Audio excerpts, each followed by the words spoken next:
hinigugma ko kang Kristo, bigasan pagtikang sa Kwaresma, nagiinandamon kita pinaagi sa mga buhat sa kaluoy o pagpenitensya.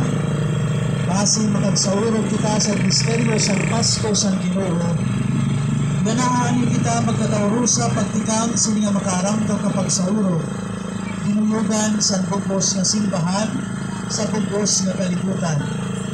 Sinulog si Kristo na malinaugon nga sa niya kalugaringon nga bukto, han Jerusalem. Pagtugan sa niya buhat, sin pagtubos sa aton, basi magsakit, mamatay, o mabanhaw liwan.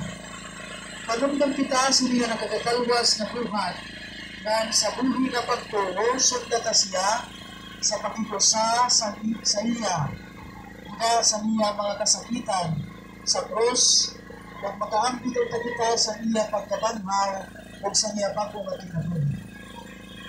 Magampo kita, lalo pagbagayway sa iyo na. Kung magkagaraw ang baray katapusan ng Diyos, bendisyon o santo sa ini nga mga lokal.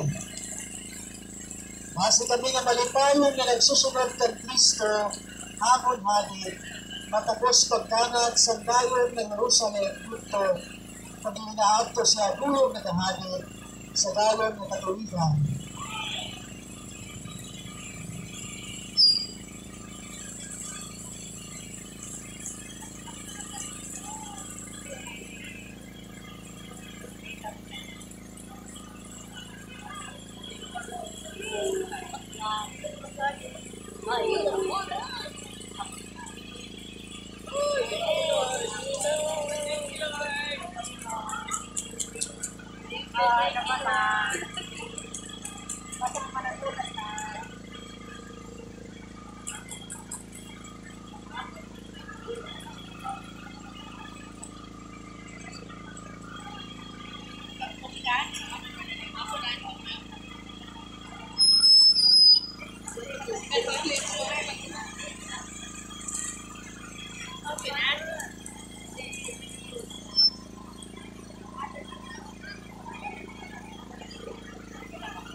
Pagbasa itang San Santos ng Ebanghelyo sa Malaking Lucas.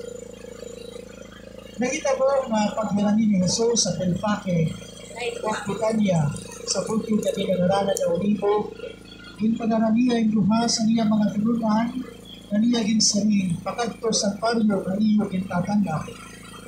Dito sa pagsalog iyo hinigitan, minigtan na naging asno, o waray pa sakli sa tao. Kupari o dadami yung nandi, kung maya na makipagkiyana sa iyo, kaya nung iyo ginubaran na niya.